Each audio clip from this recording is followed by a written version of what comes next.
what are your priorities as Premier? Will you be different than Mr. Cannonier's, or you know, a sort of continuation? And what are your immediate priorities? And what would you like to? Every person's different.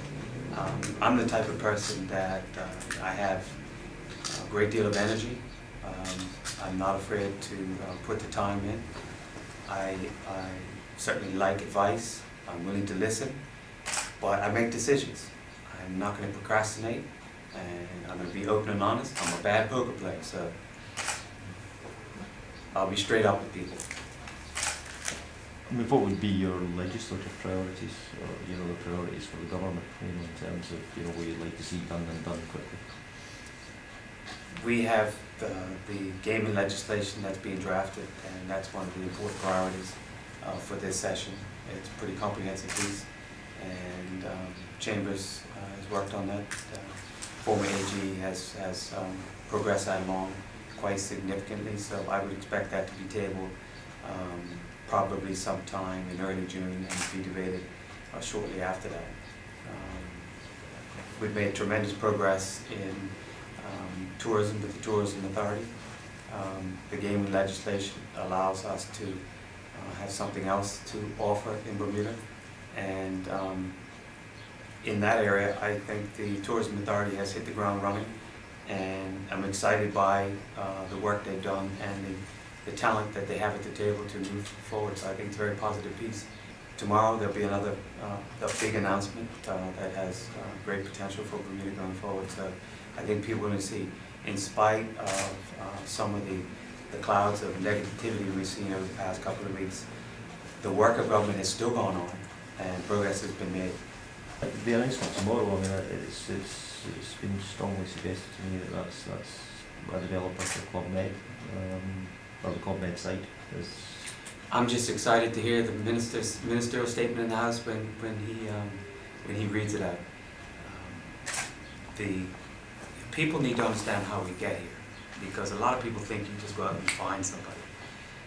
There was a tourism summit last summer, and they had investors from all over the world that came to the table and they talked to us about what they thought Bermuda needed to attract people, what they thought, what type of facilities Bermuda needed.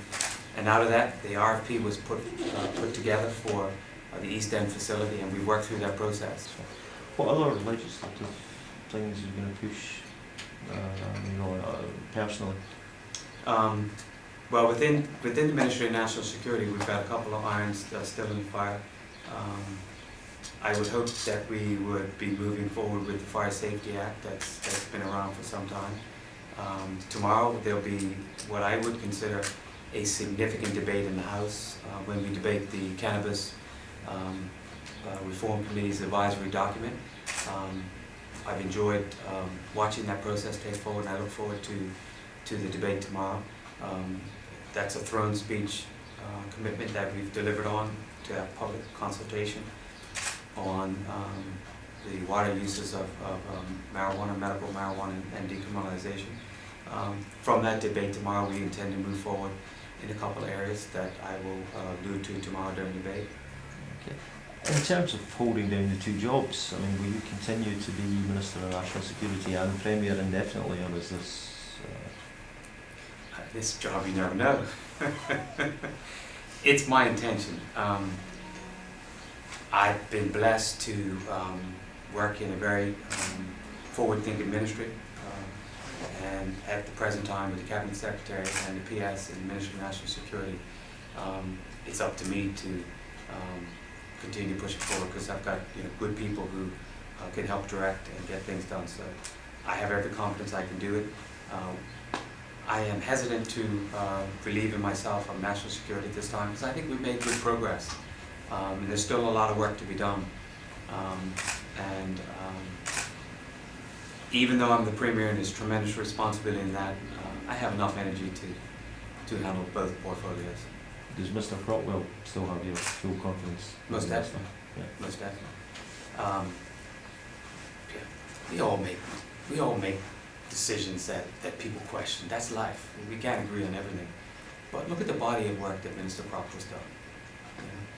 And one thing about Minister Crockwell, he's not afraid to stand up and say what's on his mind. He has a lot of energy. He's a young person that is certainly forward-thinking, and I have a good relationship, and we have tremendous respect for each other, so I look forward to continue to work with him.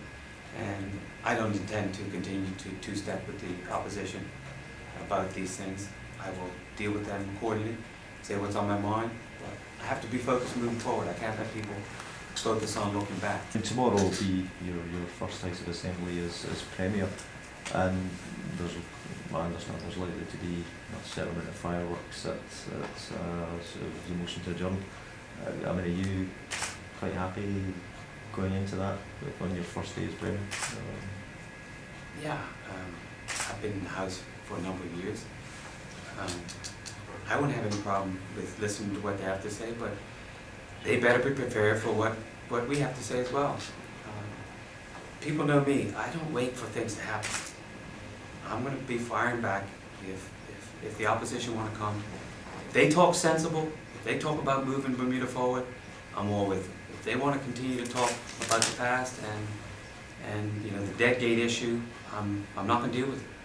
I will deal with it accordingly and move forward. Again, you know, social media, much has been made of the fact that you know, the current cabinet is pretty much UBP, or as was the UBP. I mean, is that anything that bothers you? You know, the fact that the criticism, or the fact that you guys must be watching social media a lot, huh? Look, I get it. I was in the opposition for a number of years, so I understand the tactics. You know, I might be doing a similar type of thing. I'm not going to apologize for where I was, what I learned. If I make mistakes, I might apologize, but you know, I'm not going to be focused on what went on in the past. The opposition can do that all they want. I don't think it makes any difference at this point in time. Distraction takes too much time. I think the people out in the community who are hurting because they're having a hard time paying their bills, or they're having a hard time meeting that mortgage, or they can't find a job, or they're underemployed, or you know, their neighborhoods got more antisocial behavior than expected. You know, or children are struggling in our schools, or children come out of schools and this is graduation month, they can't get a job after investing all that money in education. That's what concerns me, that's what bothers me. And we have to put our attention there, because the more we get distracted by political issues and the more we argue up on the hill, the less work we get done from the people. And one thing I can tell you very clearly is, I think the vast majority of people, when they listen to the debate in the House, they are frustrated by how much we debate back and forth and how little we actually do to contribute to the well-being of the people moving forward. And if there's many things that I can do, and one of the things that I would like to do was like to get the debate to a higher level, where both the opposition and the government can be more concerned about how we face our challenges. Because we're not going to get out of it by sitting up in the House and arguing back and forth. We're going to make no progress by it. And while the motion to adjourn might be fun, people might have some good sound bites and things like that, at the end of the day, it puts nobody back to work. Doesn't build a hotel. Doesn't make communities safer. Who's going to be your deputy Premier? It's a good question. I'm going through the process now. That's one of the things when I talk to colleagues, I will ask them what's on their mind. A couple have expressed interest to me. It's going to be a tough decision.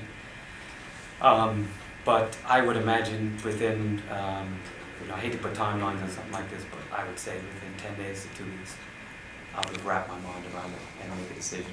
But it's one of those decisions I'll continue to talk to my colleagues about to get their input on it. Because obviously, you know, the deputy's position is a very important position, and people need to have confidence in that person to get it done.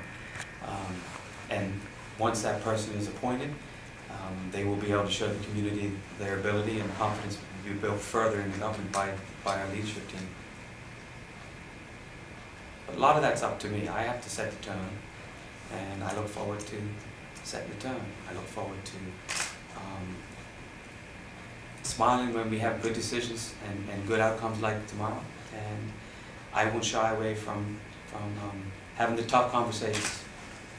I don't like them, like everybody else, but I'll have tough conversations with people because we have to make sure we have laser-like vision going forward on turning this country around.